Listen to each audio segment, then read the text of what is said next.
Hello, and welcome to Season 2, Episode 9 of the Virtual Coffee Podcast.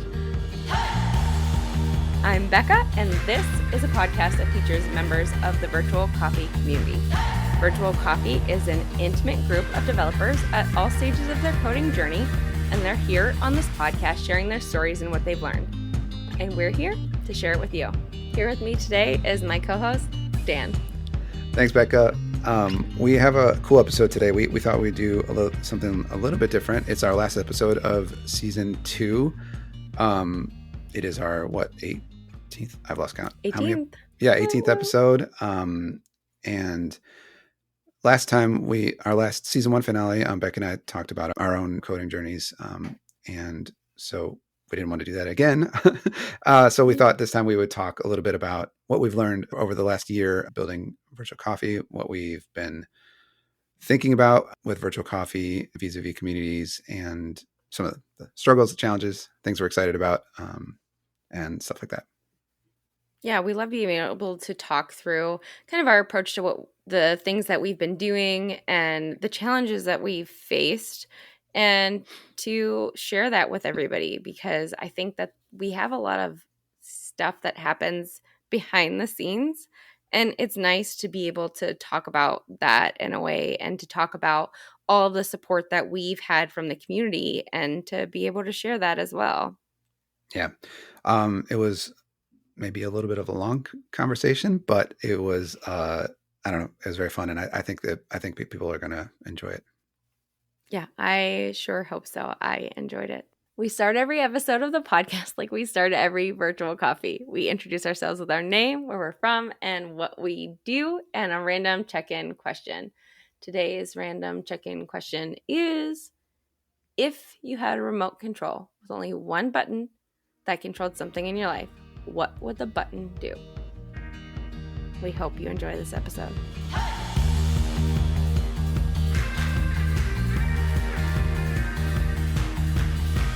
I am Bekah.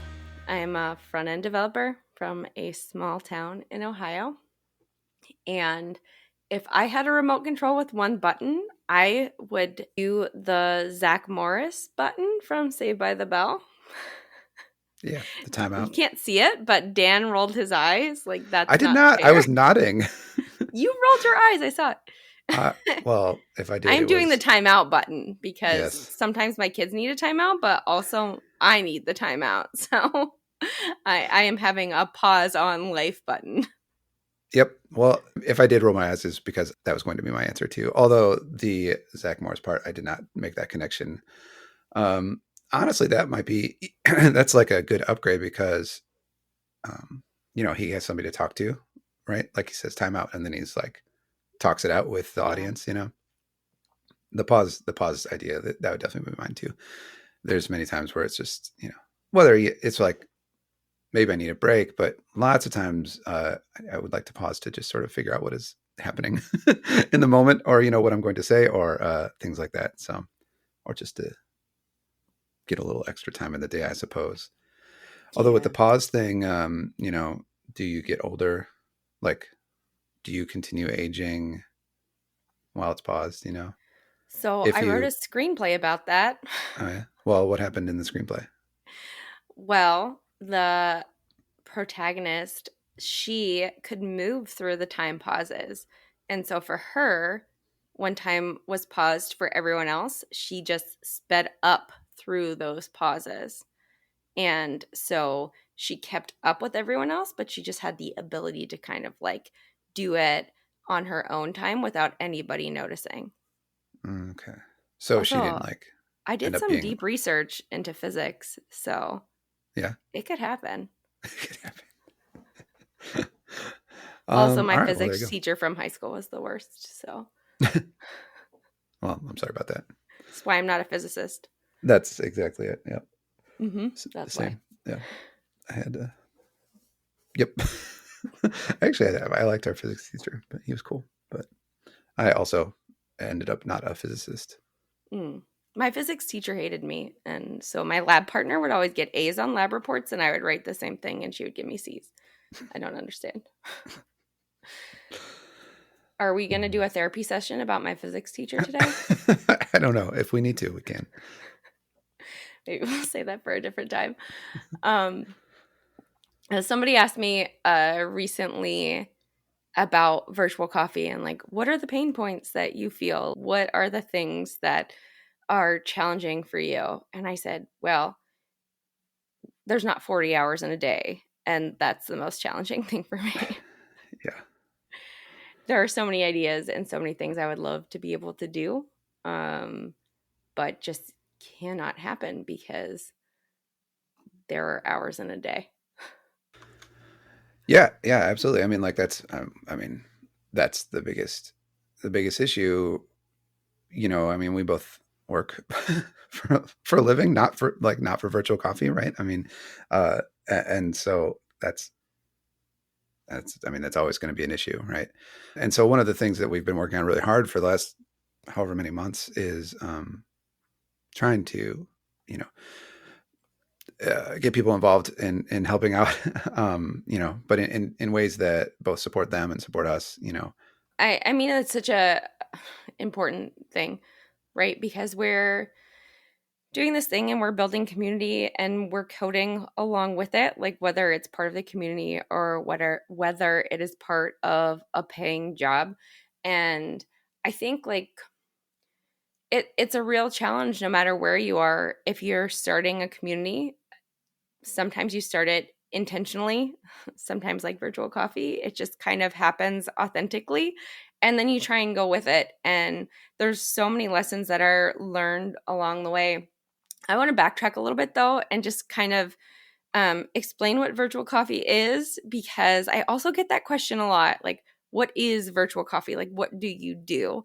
And for me, like, the hardest part of that is describing what we do at virtual. Like, I think that I can describe it, but I really want to capture like the energy and like all of the beautiful interactions that we have with people and like getting to know people and to understand them. And I just have a really hard time being saying like, oh well, we meet up twice a week and we chat and we have a Slack and then we usually have a brown bag every week and we do these events and newsletters and podcasts, and those feel like I'm like doing a checklist of all the things we do, and it doesn't quite capture I think who we are, and I'm not really sure how to do that, so I don't know if you have ideas for that, Dan, but um yeah. I I mean, want I to. would say, well, if I wanted to succinctly, summarize what virtual coffee is, I guess this is just off the top of my head, but I would say it's an intimate community for developers.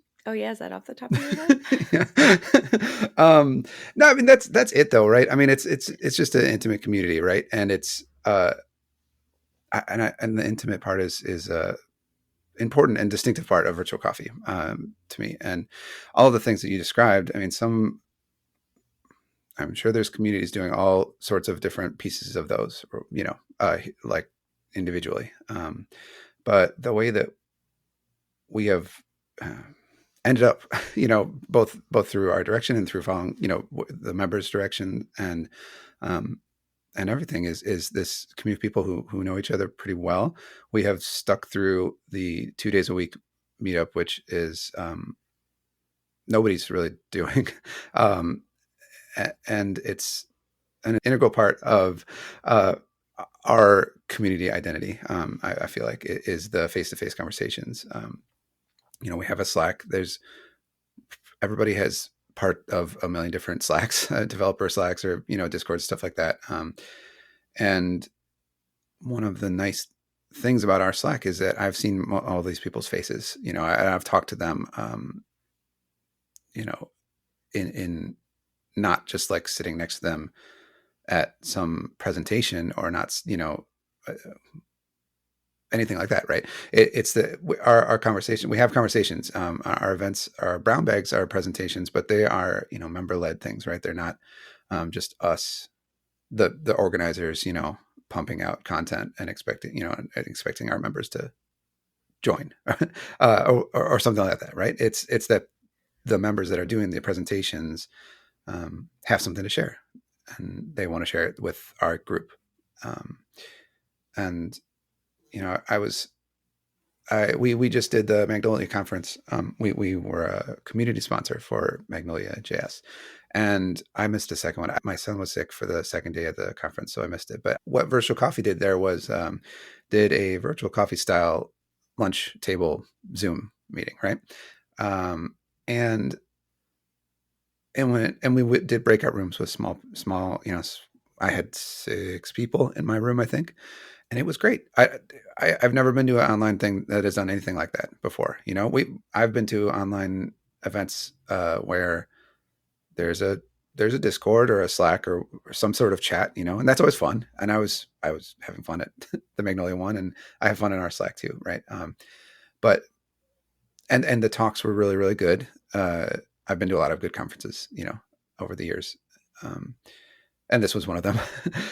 But like the lunch conversation was, I was just, I was in a table in a breakout room with people I'd never met before, and Kayla was in my room, who organized the event, and she's awesome. But I had never talked to her before. I chatted with her, but I'd never. And I think she's come to virtual coffee, or I know she's come to virtual coffees. I'd never had been in a breakout room with her before. And it was really great. And with the 6 of us just like talked. We talked about what we were learning, and we talked about some struggles that we have going through, and it was just half an hour or something like that. But I came out of that like, uh, it's one of the things that, and Kenneth, one of the things I'm going to like remember about that event for a long time. The like the way that virtual coffees ended up with fostering these conversations and with small groups of people is, I feel like that is that's the key, right? The intimacy, and to keep like people have people and we can talk about this more later, I think, but like people have talked to us about scale and like prepare for scale and all this stuff. You can't have this at scale, and I just disagree. I think we're going to figure it out, and we're on our way down like the path of figuring it out, because this community is great, and we have been holding on to the things that make it great. And like we have also, and I'd like to hear more about what you think about this, but I feel like over the last 6 months, really been trying to figure out what it is that makes us great, makes this community great. Besides the members who who are great, but they could have gone somewhere else, right? Right? Every single one of them, and including us, I suppose, and why they, like what finding out what it is, like why they keep coming back, why they're here, is has been interesting too.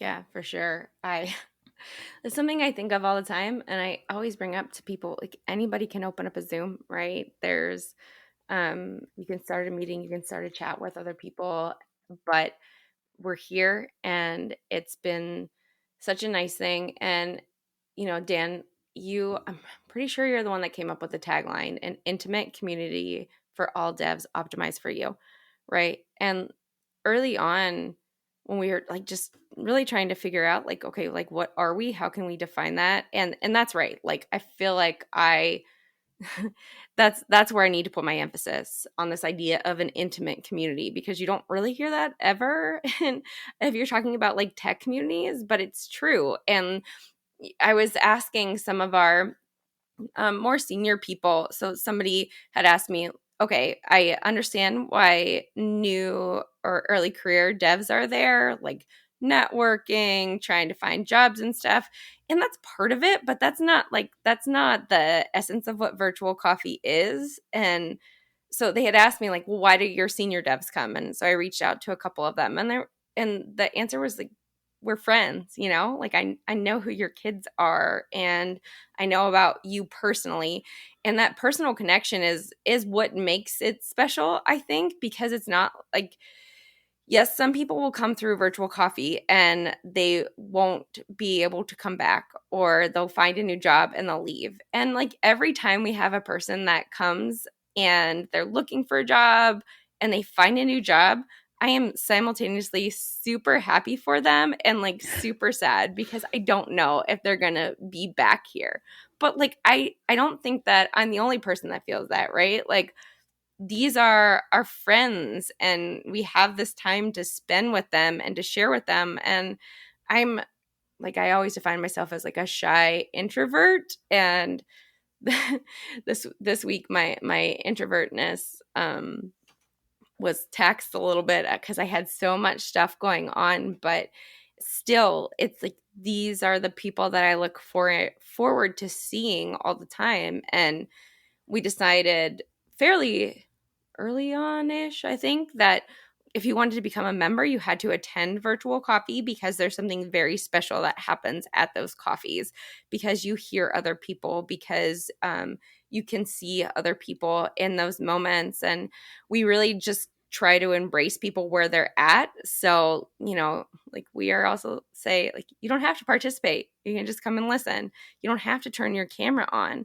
But for me, one of the most important things is like, let's recognize every single member where they're at. And yeah, like exactly what you said, Dan. People say, well, this can't scale. Mhm. I'm like, well, we'll figure it out, Yeah. because we know there's something special here and we want to keep moving forward with that. Yeah, and that's a good point about how we decided about the way into virtual coffee is through the coffees, right? We have the Slack, and it's great, but it's sort of I don't know, it's almost a side. It's not, right? I mean, because people are there every day, but it's we never wanted this to just be a Slack developer community because they end up being the same, a lot of times. And that's been kind of a struggle, right? Because I mean, you have people, you want people to come, and you want people to be able to join. So that's something we've also been trying to figure out, right? Is how can we do that? How can we expand a little bit? How can we slowly grow? And we have. It's funny, we have. There's some annoying hoops you have to jump through. I think to join right now, and we have sort of purposely kept those up for for a while to slow down the rate of people joining artificially just a little bit. Um, you know, we have some plans, some concrete, some not so much concrete, to improve all of that stuff and to improve the flow and to make it easier for people to join. And but I think that my suspicion is that is still going to be the case for us, is that we're always going to be, the virtual coffee will be the entrance. Whether it looks exactly the same as it does now, it might or might not, but um, that's the key. The coffees for us are the key to everything else. In my opinion, anyway. And I'm sure some members will find more value in certain parts, and some members find more value in other parts. But the coffees themselves, I feel like, are unique. Um, the coffees and the enthusiasm for being together in a room is like that's it, right? So the coffees are like the automated, always scheduled ways to do that, and we have other ways to do that too. Even the brown bags, that the brown bags are generally more presentation style, but they are still on Zoom for us, on Zoom most of the time, and which means it's still people, kind of that already in a room together, and then one of our members will be just presenting something that they want to share, which is cool too. Yeah. Well, I think it's so nice because so many of the people and you have seen them in virtual coffee, it when you give a brown bag, it's a little bit different than, so a brown bag is about 60 minutes. You can talk for anywhere between a half an hour plus. And you are talking about one particular topic, and sometimes there's times for questions. Depending on the speaker, the questions might be throughout, otherwise they're at the end. But there's always that continual relationship that happens in Slack, and so you can ask the questions there, or it's like, okay, I know that person talked about that and I can touch base with them. And um that the nice thing is when you are doing these things, it feels like less of a risk because you're doing it in front of people that and that you're supported by. And so I talked about this, I don't know where I talked about it recently, but for me, I give conference talks and I keep doing it to myself, but I get super nervous and anxious before and like burn out by the end because the anxiety just like consumes me. Um, but when I can see other people's faces, especially the faces of people I know, um, it provides this more comfortable atmosphere, I guess. And so, like, I gave this talk recently about my journey into tech, and when I gave it, I the last two times I gave it, I just like started crying from the very beginning, and like, oh, that's what you want from a conference speaker, crying. But what helped me to be able to refocus is looking out into the people that were there, and it wasn't a virtual coffee event, but there were virtual coffee people there. And I knew like, okay, these are my people. They're here. They've heard my story before, but they're here because they're supporting me and they're willing to support me as I grow through this and cry through this 50-minute presentation of things. And it just allowed me to kind of stretch myself and to grow in that moment and to lean on them. Like, I know the first time I gave the talk, Karen Dickinson was there, and Karen just like she was just giving me the head nod, and the smile and the affirmation. I'm like, okay, I'm just gonna look at Karen and I'm not gonna look Yeah. at anybody else because all I need in this moment is Karen. And that only happens because I met Karen at Virtual Coffee because I am comfortable with her, because I have shared with her before. And so me as a person who really struggles with forming, I think, authentic relationships with other people, to have that and to be able to lean on that was just one of the nicest moments in my life. Yeah. Yeah, that's awesome. Yeah, virtual coffee rolls strong at other people's events for sure. As I love seeing that. I, even I have a Cleveland React, meetup group, and since it has started, since virtual coffee's kicked off and whatever, there's always a few people there too, which is just great. I don't know. It is fun. It's great to have your friends and these people and my like friends outside of tech aren't going to come to my tech, related talk, and you know what I mean? Like, uh, they don't want to hear, excuse me, I talk about React or whatever enough around them as it is. Nobody wants, you know what I mean? But like, so it's, I mean, and that's, people talk about how important it is to have community. Any, I'm gonna say any community, any community of people who care about you, I feel like is very important. Virtual coffee is obviously not the only one, but we do have a large amount of very awesome people. Yeah, I mean, we have so many great people, and I think like some of the lessons that we've learned over the last year, that's another question I commonly get from people, like, what lessons have you learned? So the lessons that I've learned, like one of them is communication. I've grown as a communicator so much in the last year. It was hard and it felt very terrible and awful the entire way. So I'm not saying that it was an easy process, but like being able to communicate with people and to talk about those hard truths, I think sometimes it's still a work in progress, right? And Karen, who I mentioned before, led the book club conversation on radical candor, and I was not going to read it just because I had a lot on my plate. And Dan, like, you kind of brought it up when we were talking about things. Yeah, yeah. Well, I wasn't excited about reading. I didn't know anything about it other than the title. Like, and that's literally all I knew about it. And I judged it on the. I did. I judged it on the title. I judged the book by its cover. I did it.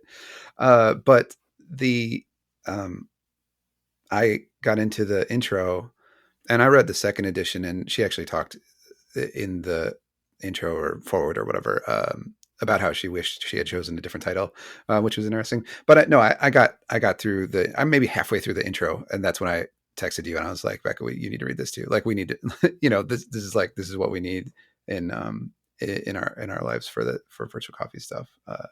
I just knew you'd appreciate it, and I appreciated it too. It's a very good book.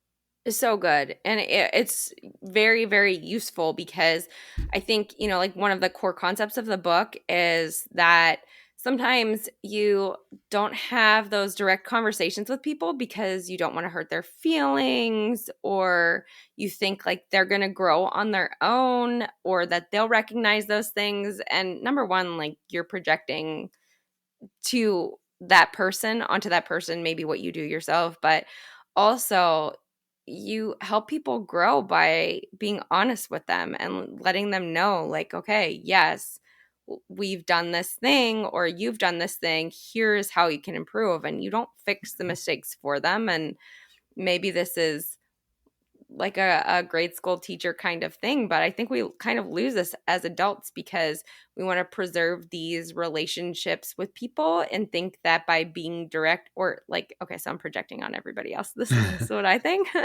Like, oh well, I don't want them to feel bad about all of Mhm. the work that they've put into something. But when I'm not direct with people, then sometimes what happens is I end up taking on more of the work. No, no, that's what happens all of the time, right? Like, and that's not helping anybody. It's not helping them for sure because they're not able to grow in that moment. And so by saying things like, "Yes, this is awesome," well, you have a lot of reservations there about the work that they've created. It doesn't allow them to understand the process. It doesn't create clear communication. And it certainly doesn't create trust, because then when they see their work with a bunch of changes, or if you just don't put their work into practice, then it can be really challenging. And so it's hard to kind of change those ways of communicating with people. And for me, I've been trying to do more of upfront, this is how I communicate. Sometimes this is how it comes across. And please feel free to let me know how you feel about what I'm doing, because, I want to be on the same page as you. I want to work together. I want to grow together. And sometimes that works. And Dan mentioned Magnolia JS. And that was, I think, the first email that I sent to Kayla after Gant kind of connect us. Like, Kayla, this is awesome. This is how I communicate. And so please let me know, like, if I'm overstepping boundaries or if we're not communicating in the way that needs to be, uh, in a way that is mutually productive. But for me right now, like, I'm leaning into that until I can kind of be able to employ those mechanisms, or to be radically candor in all of the ways that I think are useful to everyone in helping them grow. So that's my number one lesson. Yeah. Yeah. It's something and honestly, Beck, I've like noticed you improving that sort of, and I've noticed you working on it. I've noticed you improving in your communications with everybody, including me. But that's something I struggle with too. And I don't know that I've turned the corner so much, but it's definitely something I'm working on. Another thing that I sort of related, that I both discovered was, I was going to say discovered that it was harder than I thought. And I think the real answer is more that I discovered that I never even thought about it or how, you know what I mean, is sort of when you're planning and you're communicating with people, if you're going to ask somebody for help, um, like you owe it to them and to yourself, to be sort of specific about everything. Maybe not everything, but specific about, what help you want, what help you don't want, maybe. And Kim Scott talked about this in Radical Candor too, about laying expectations for things, so if you just give somebody a one word task and say, go, um, I mean, if you're going to be okay with whatever comes out of it, then great. You know what I mean? But if not, then it's on you, on me, on the person asking to improve that ahead of time, I feel like. And that's something we've been even struggling with at times here as well, is that takes work.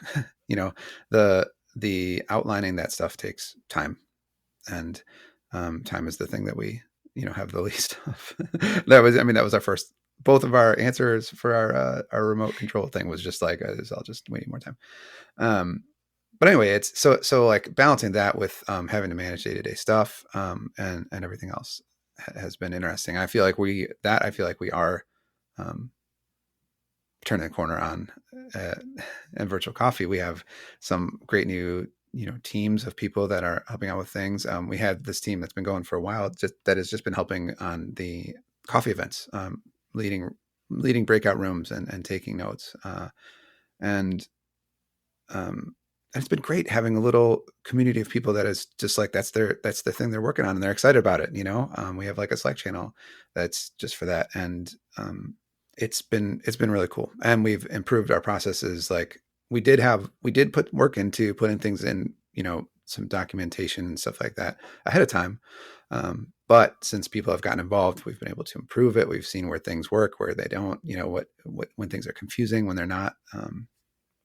And I mean, that's just one piece of the whole pie. But it's and this is like we think of virtual coffee a lot as an open source community. Like we've used that phrase before, and I think everybody realizes that being an open source maintainer is hard. I mean, everybody sort of knows it in the back of their mind.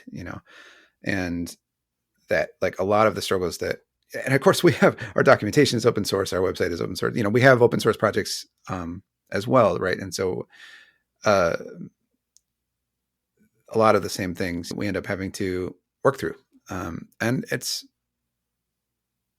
can be hard sometimes. It can be really great a lot of times, and it's definitely a learning, like a very large learning process. I've never maintained a large open source project before, and I've never been any kind of community organizer before. So I've been struggling and learning, and uh, over the last, I keep saying, I don't really know how time works anymore. The last 6 months or 7 months, since I've been in any sort of leadership position here, and yeah, it's been hard. There's been some things where I've done, and uh, I just sort of missed. I missed. I don't know how to describe this. I was surprised by a thing that happened. You know what I mean? And it was just like the same kind of thing where it hadn't occurred to me to think about yet. And that happens. That is a common thing in my life. I learned by falling down most of all, and um, I don't really know where I was going there. But there's been other times where I've done something that I thought was just like, oh, this is kind of cool, whatever, and just kind of toss it out, and it's been like everybody's been very excited about it too, that kind of thing. So it's I don't know, it's been fun. It's been I don't know, it's been a journey. Yeah, for sure.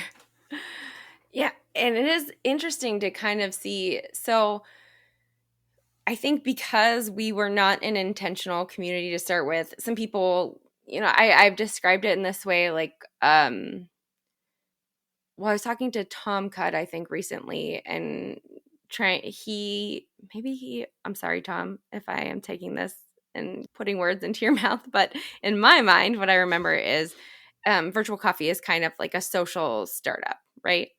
And so we typically think of them as like move fast and break things. And so I like to say, like, we move slow and deliberately here at Virtual Coffee. We try to, at least, because we're focused on the people. And if we talk about what virtual coffee is and what the goals are for virtual coffee, number one in my mind is never let's grow virtual coffee. Like, yeah, that's on the list, but my number one is let's support the people who are here right now and figure out how we can Yeah. continue to do that as we grow. Yeah. You're I you just like looked no, like I you were going to was respond to that. well, I was agreeing with you, I mean, that's the top of our list is none of our lists have at the top of it, increased growth rate. You know what I mean? And like a lot of that is because we don't have the incentive to do that, right? I mean, I want more people to join because I want them, like, the people that aren't members of Virtual Coffee like should be members of Virtual Coffee. You know what I mean? Like I want them to join for them, you know, but we don't have like we're not a paid community. We're not like, we don't even right now have advertisers. You know, we've been talking about ag sponsors and stuff like that. And I suppose, um, if you know, some company, if you were designing a company around this, then that would be the incentive, you know, and that's not ours. And that's what, like, one of the things, like, way back when we first started talking about any of this, like, first started talking about like doing anything beyond the Slack, you know, and the Zooms. Um, I don't know who put the line down at first, but we all, I think, were agreed that we're never going to put content behind a paywall, basically. I guess I guess this is all to say to support what Becca was saying is like everything that's like high on our list are things to just improve like what we got going on right now. So we have things like improve event management, improve our workflows for working with teams, and um, all of that stuff is much higher and provide more value to our existing members. You know, is much higher on our list than try to open up the floodgates and, you know, buy some AdWords or whatever, and you know what I mean, and just start pumping members in. We could, I think, you know what I mean, like we could Yeah. make a couple of little changes and um, increase our like membership count very quickly if we wanted to. I think. I Yeah. mean, I'm not saying like astronomically, but like we could do that. And I think we could. I mean, we don't have very many members. We have a couple hundred.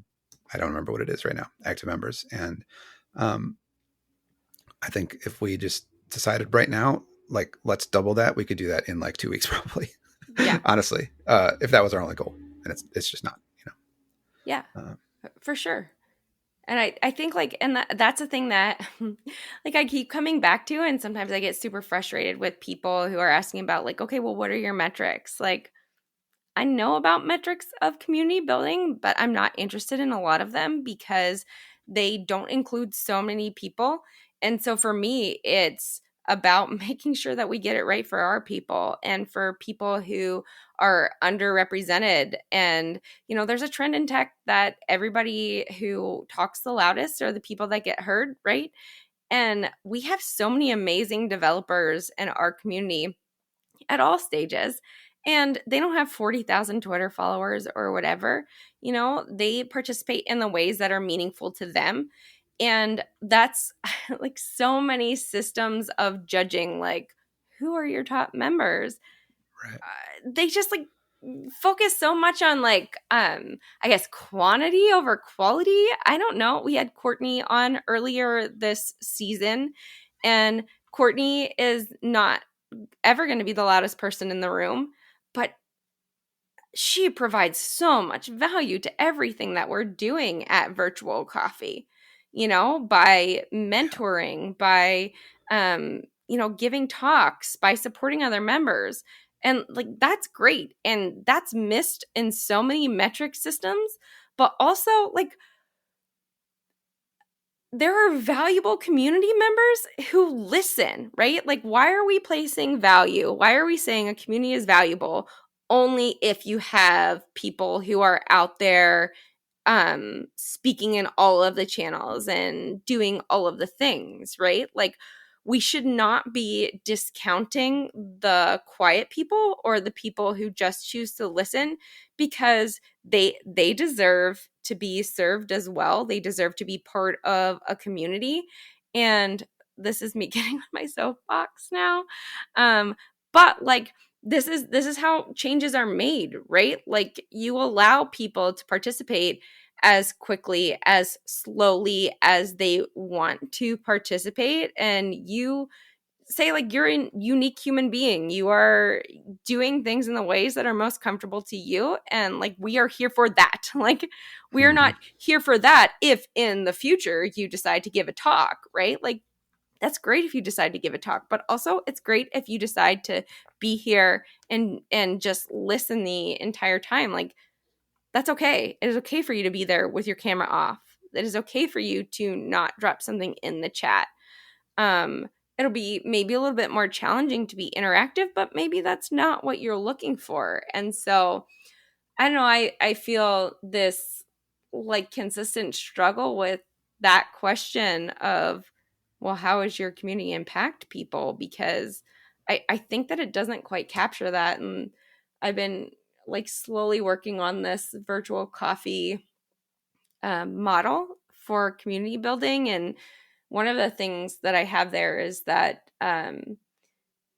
well, I'll just read it. It says the goal of the virtual coffee model is to have a lasting impact on your community, to create ripples that extend far beyond your community. And so like this idea of ripples to me is really important because it it is supporting people where they're at and allowing them to feel comfortable in the ways that they feel comfortable, and then taking that forward in the ways that are meaningful to them. And so what's meaningful to me is not meaningful to every other person in the community. And that, sometimes that requires me to learn a lot about how other people function, but also to just embrace people, like, where are you at right now in your journey? And that's totally okay. And so I think that personal connection is so important. And also why people say, well, you can't scale or you don't have enough members. Like, whatever. I don't need a certain number of members to be meaningful, Yeah. because it's one person. All I need is one person. Yep. Yeah. I mean, I love all of that, and I agree with it. I mean, the and that's, I don't know, sort of changing the subject a little bit. Well, not changing the subject, but related, segueing, I guess. Um, anyway, the that's one of the struggles that I found with learning about community building, and especially the tooling around community building, is that it's almost entirely set up on the premise that you want to make money from your members. Um, whether it's you're a company trying to sell, you know, um, sell things to your members, or whether it's just trying to take getting event fees or membership dues, stuff like that, making money from your members directly. And we're not there, right? Like, that's not us at all. And so this is what I was saying before. All of our incentives are different, and if your goal was to make money in some way from your members, then the incentives are to ignore the people, the quiet people, or the people that aren't.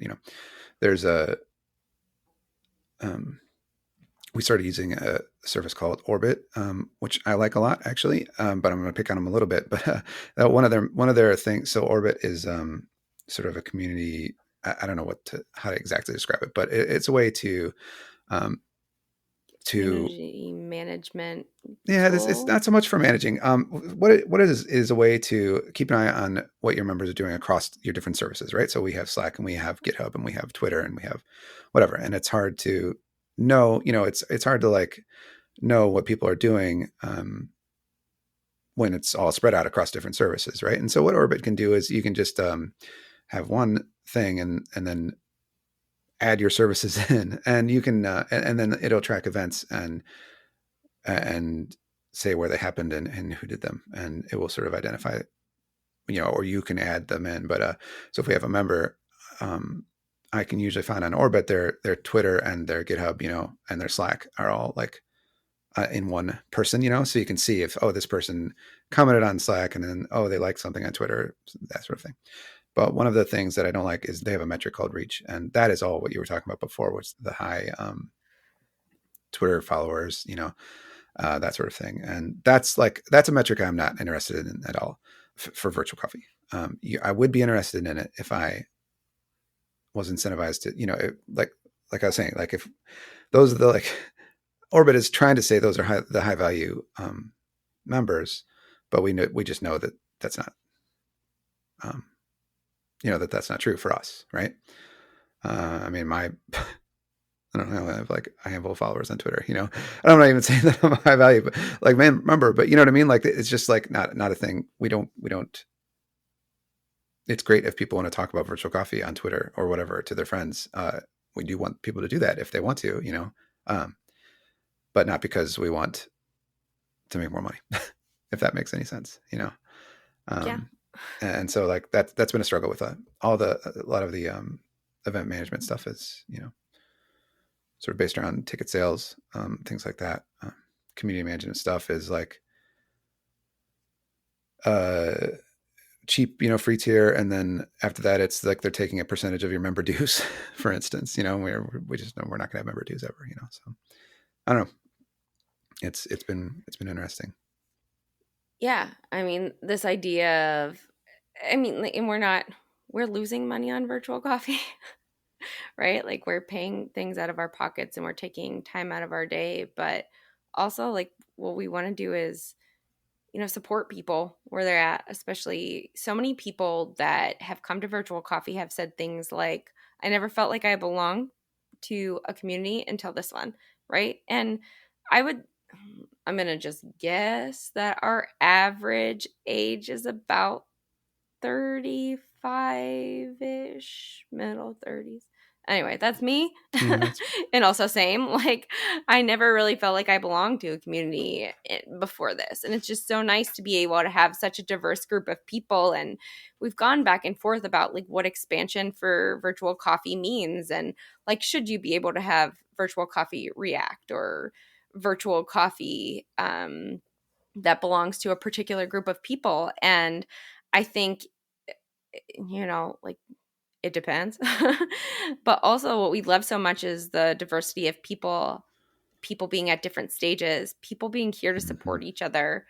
And so, when people ask me like, okay, well, if you had to choose a metric, what would you choose? And like, well, authentic connection. So go ahead Yep. and figure out how you describe that. But I like one of the things, like people ask questions in Slack and they get a response, right? There is almost never a time where nobody gets a response. Yeah. Um And one of the this was I thought about this before, but one of the things that happens with that is that I love is lots of times there's the response is I'm not really sure. Let's jump on a Zoom yeah. and talk.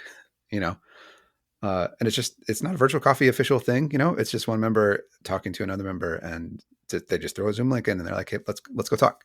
And um, I mean, that almost always works out too. Yeah, and I want to say like, as I'm like working through my own virtual coffee model of doing things, like there are two major tenets here, right? And there's this idea, this is my idea of like a person-centered approach, I think is kind of what I've been talking about this entire time, and why it's so important to recognize each person where they're at, but also like there's this second part of like the tools and the structures that are there in place to support the people. And so you can see each person individually and you can recognize them.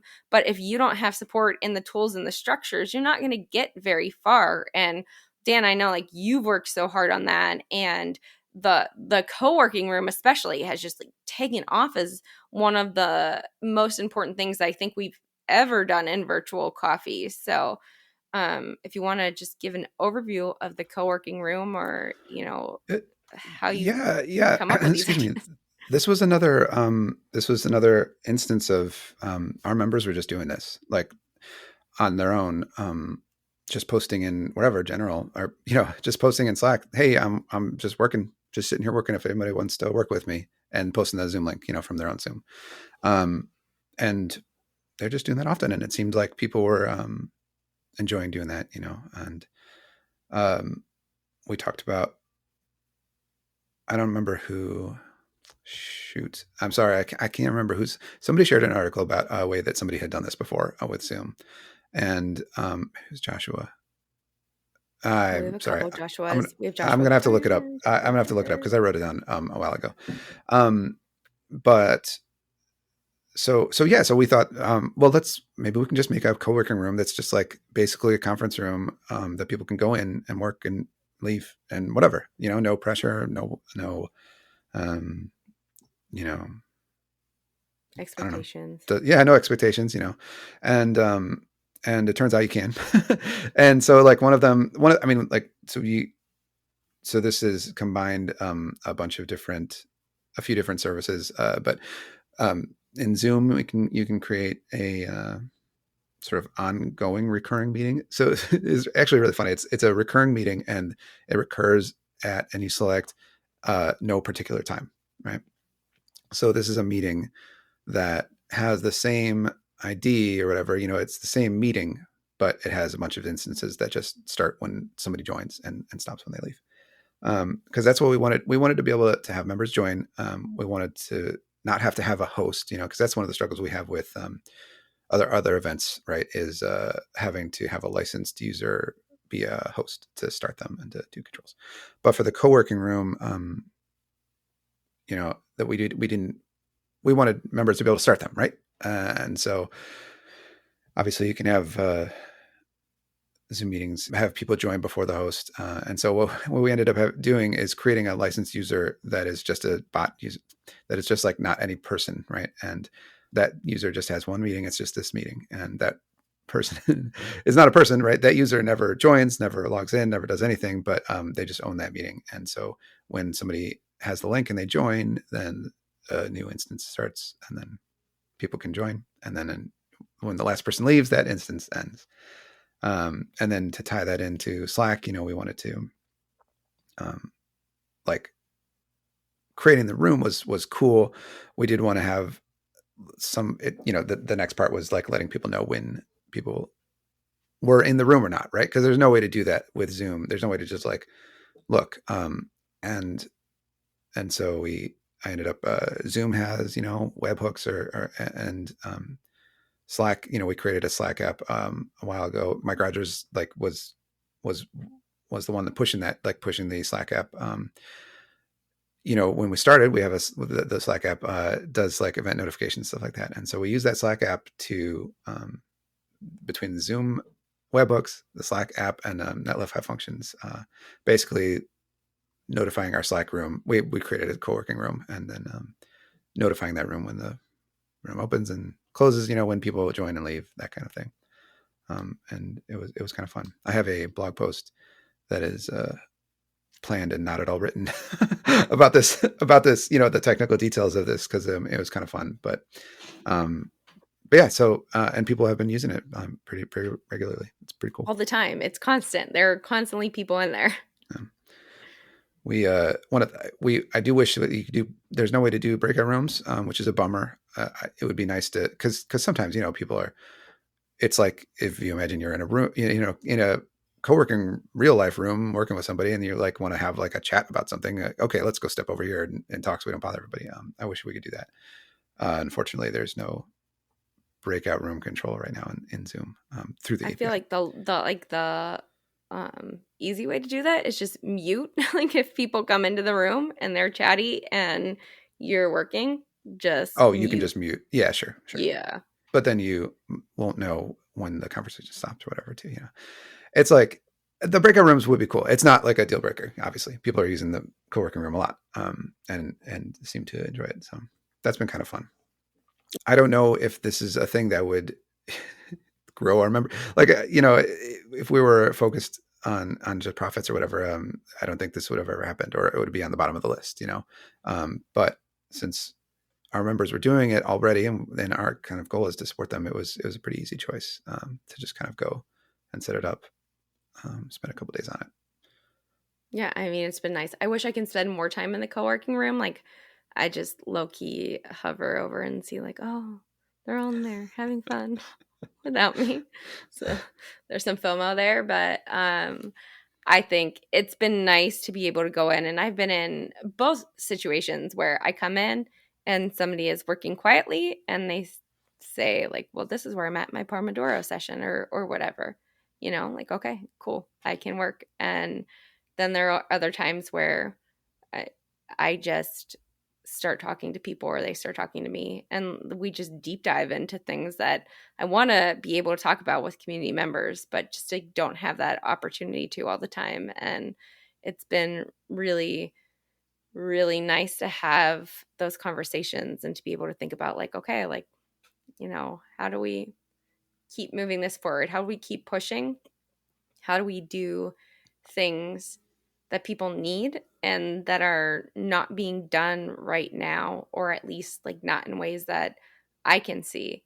So it's been really, really nice to be able to have that. Yeah. And I think like too, when we're looking through these things, or we're talking about community and we're talking about code and we're talking about tools, um there's this like very fine balance of automation of things, right? Like Mm-hmm. I was in this community building conference recently, and or maybe it was a meetup, I don't know, whatever. And they were talking about, oh, well, we automate all of these things. And I'm like, man, or not man. Wow. That feels really impersonal. You're asking people to give of themselves personally in their responses, and you are collecting that data very impersonally. And to me, that just doesn't quite match up. And I think that's just in general like a problem with tech, but something that we try and figure out, like that balance of automating things to make it easier on a very small team of volunteers, but also recognizing that like the personal interaction is super important.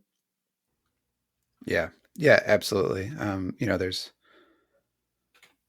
I mean, yeah, we've stepped into the automating stuff. And another one of the challenges is, since we're a developer community, everybody gets very excited about wanting to help and wanting to have and having ideas and things like that. And I love it, but it's like it's never, there's so many moving pieces, and it's I don't know, it's not always simple. Um, or if you have one event or one problem and you're like, oh, here's an easy fix for this, right? But it kind of all kind of cascades together. And the other side of that is that every single service that's out there, like that makes things easy, like Zapier, Zapier is a cool service, but it's so expensive if you want other people to help. And that's how all of the like no code stuff is set up for that, right? So they're set up to like pull in somebody who's just working solo, right? But then they assume that if you have a team that you're like a startup that has like started up and have money coming in, and that's not obviously not the case for us. And so that's another struggle too, is trying to find services that we can add, like have people help. I can't add any, like we have a couple of things happening on Zapier, and I've been trying to get off of it because of this.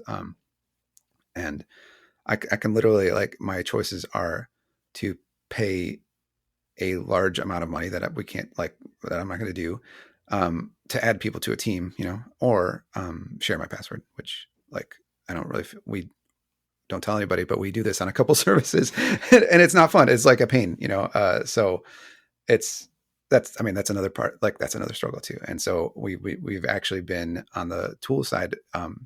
I have been, working on some in-house some in-house tools to solve some of these problems, and build on top of that.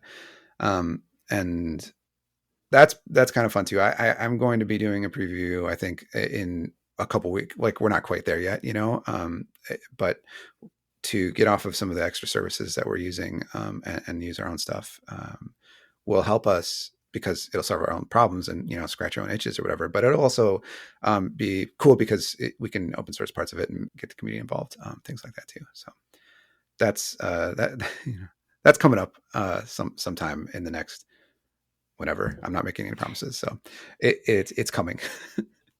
And it's such a challenge, like to be at this stage, I think, of growing, where like there are lots of ways to do things when you're really small. And like I don't want to say we're middle, because we're not really middle, but we're at this point where we certainly feel those growing pains. And so it's like it's with tooling, but also we have a lot of people that are excited and want to help, and that's great. We love that. But also, like, we know that that's a challenge too, because when you are onboarding new people to help, like you are onboarding them, and there has to be processes set up, there has to be structures set up. Otherwise, it's not going to go bad. It's not going to go well. It's going to go badly.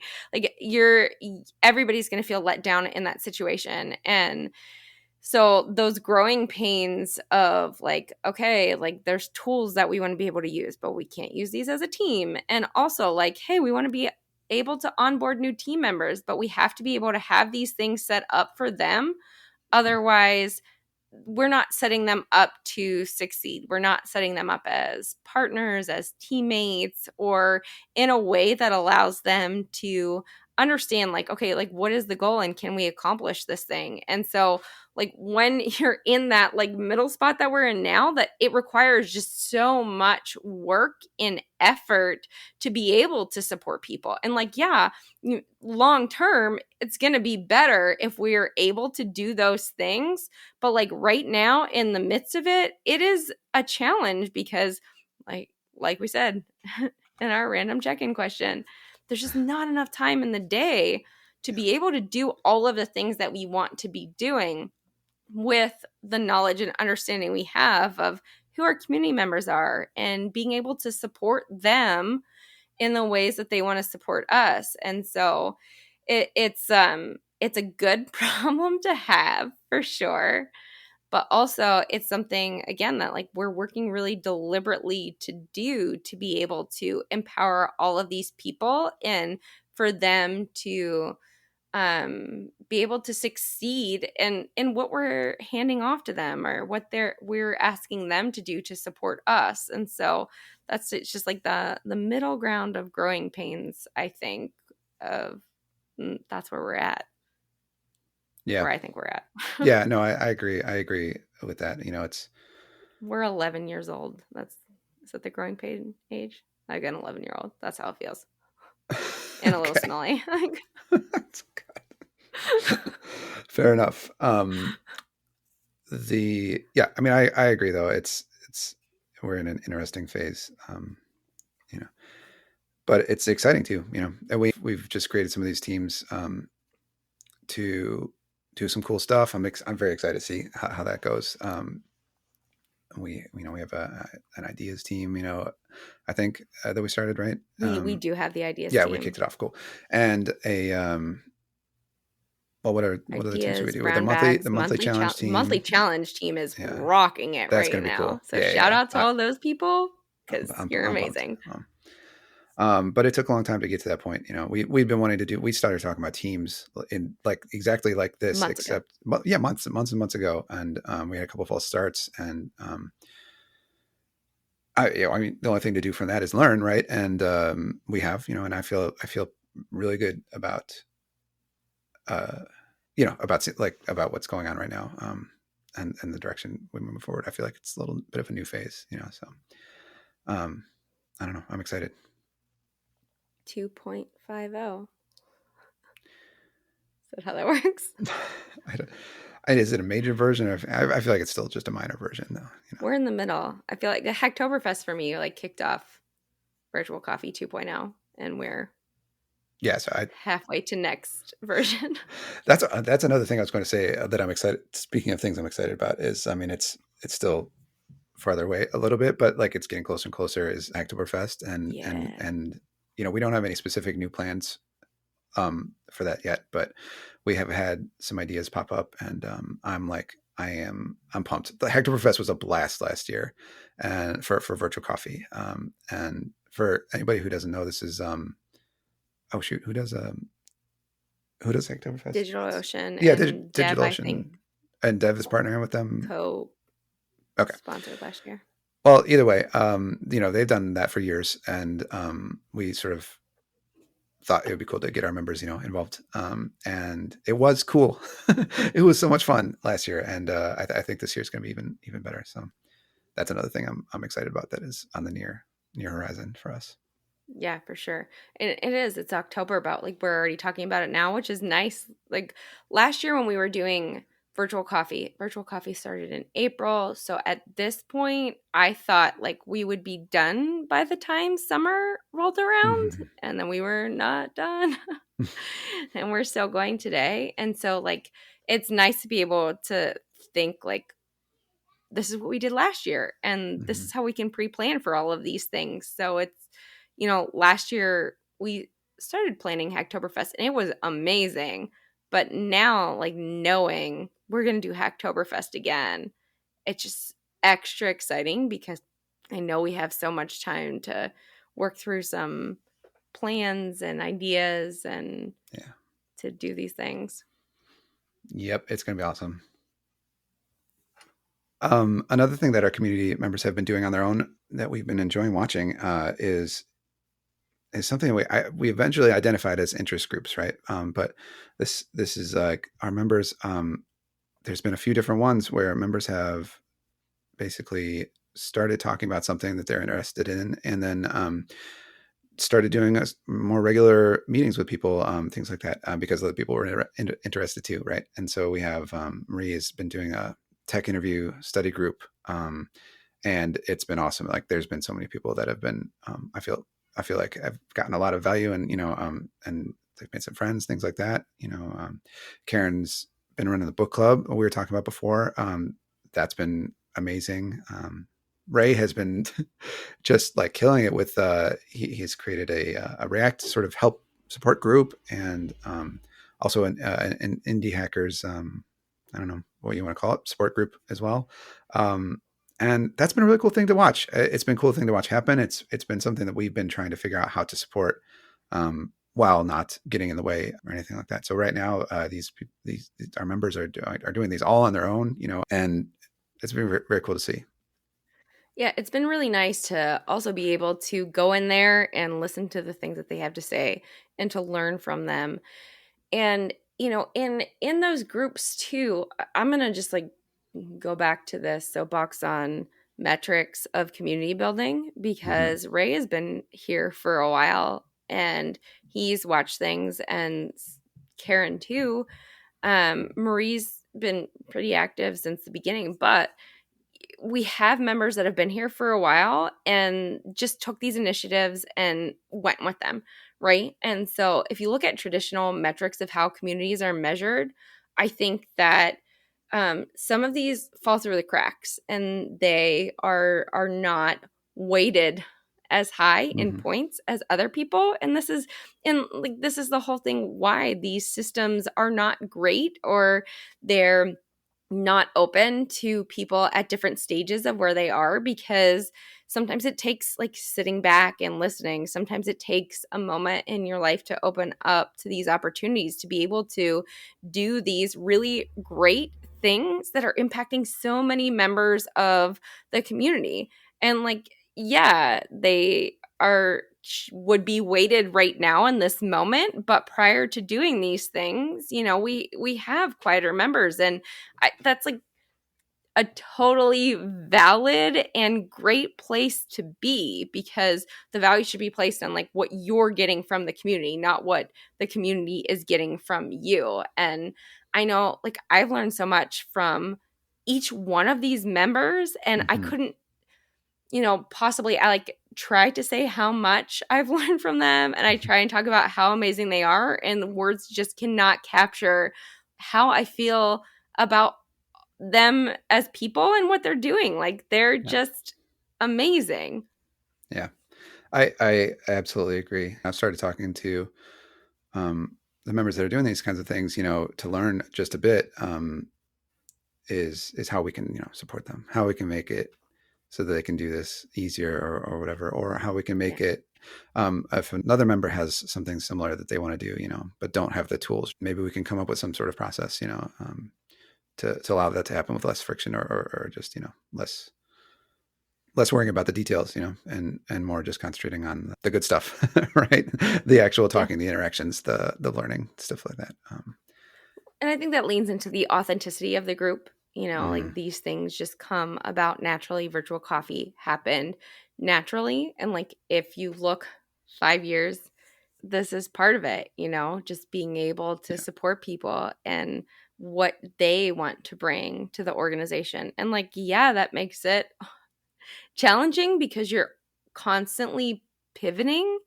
But if you're not, then I don't know what kind of community that is. I mean, it's not really a community that I would be a part of, because I Yeah. like that idea of growing and learning from each other and being able to go with what the community brings and support them where they're at. Hmm. Yeah, no, that's an interesting point. And I don't feel like we've been constantly pivoting. We've been doing course corrections. I feel like Yeah. that's a little closer to what we've been doing, and that's part of, and that's part of one of the challenges that you and I, like specifically, have struggled with. Right? Is sometimes, how far do we steer one way or the other? Do we steer at all? Right, like that sort of thing. Yeah. And I know I've had long nights where I've just been, I don't know, stressed about that. Or do people like, do community members want people like want us to even be steering at all? That sort of thing. And I mean, I say steering is, I'm just like leaning really hard into this metaphor because because it's easy to talk about, but I personally feel like we've done a good job, with this overall. And that doesn't mean, like, we have definitely made missteps too, along the way. And it's been, this is why I'm so excited about the interest groups, for instance, is that it's like a very clear like signal, like, hey, steer this way, you know, Yeah. you know what I mean? And the people have floated also. I mean, I mean, like we said, our members are excited. We're excited all the time. We float ideas. Other people float ideas, but like, we always want to take into, and we do take into account, the health of the community, how we can support them, things like that. And um, yeah, it's been, I don't know, it's been wild. It's been cool, and I'm still very very excited about it and where we're heading.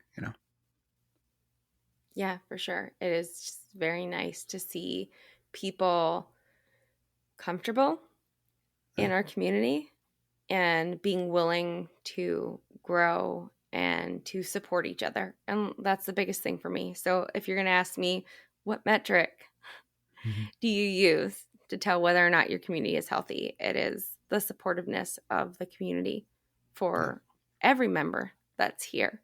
absolutely. Well, did you have anything else you wanted to cover? We've kind of gone for the traditional amount of time, but Here's your last question of the day. mm, Virtual coffee in 5 years. What does it look like? mm, yeah, I don't know. 5 years. All right. So in 5 years, that will be 2026. I mean, what I have to do for any of these kind of things is place myself, right? So like, I'll be even more old. Uh, Ben will be 10, Sam will be 7. That's going to be, Different, that'll be more something. differenter. Oh man. Yeah, I don't know. Hopefully it looks kind of the same, you know what I mean? But I mean, the feels the same is, I guess, more what I think, I imagine Virtual Coffee having a sort of a larger presence as a platform, we've talked about different satellites. We talked about a million different options for everything, but the essence of it is still, I feel like it's important for us to hold on to, the intimacy and everything like that. And so I just hope Virtual Coffee looks like a place that you can go and have real conversations, with real people. And um, that's it. I don't, I can't even picture 5 years from now, like on a practical level. I have no idea. I mean, who knows even what kind of frameworks or whatever will be out there. Maybe it'll all I, just be I AI stuff, and it'll all just be us learning how to, you know, feed data sets to things or something. I don't know. I think I set you up to fail with that question. I think the idea of, the real relationships is the best answer. So you got that. Um, okay, so speaking of Hacktoberfest and um, awesome members, I literally just got this Twitter notification that just popped up on my phone, from Lucia, who's one of our like longtime uh, OG members, and she just, like, this just happened. She said, "Woke up this morning looking forward to Hacktoberfest." Yes, it's May, thanks to Virtual Coffee IO, and I don't know. That was that was awesome. Put that in the Um, show notes. yes, and that this is what I'm talking about though. Is like, she's a person who like came. I feel like she was in boot camp, and starting the job search, and Hacktoberfest is like this great experience that we all did together. And Lucia is just like, woke up this morning thinking about Hacktoberfest. It's awesome.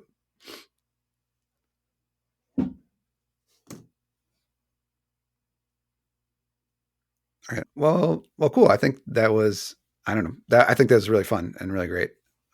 This is the last episode of season 2, right? We did it. We did it. Yeah, we did it. Hooray.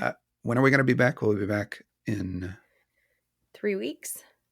3 weeks. With 3 weeks? Whatever. I can't do math. We'll be back soon. We're going to take a little break and we'll be back and with a new lineup of, members and episodes. If there's anything you'd love us to talk about or you're interested in hearing about virtual coffee, please feel free to hit us up on Twitter at virtualcoffeeio, or you can email us at podcast@virtualcoffee.io, because we are here for what you want to know. Okay, cool. Well, have a good few weeks and we'll see you in, I don't know, June. Is that what we said? It's We'll definitely see you in June. The end of June? Sometime in June. We'll see you in June.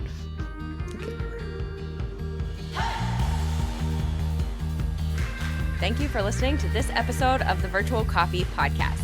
This episode was produced by Dan Ott and Bekah Weigel and edited by Dan Ott. If you have questions or comments, you can hit us up on Twitter at virtualcoffeeio, or you can email us at podcast@virtualcoffee.io. You can find the show notes, plus you can sign up for our newsletter to find out what Virtual Coffee's been up to on our website at virtualcoffee.io. Please subscribe to our podcast and be sure to leave us a review. Thanks for listening, and we'll see you next week.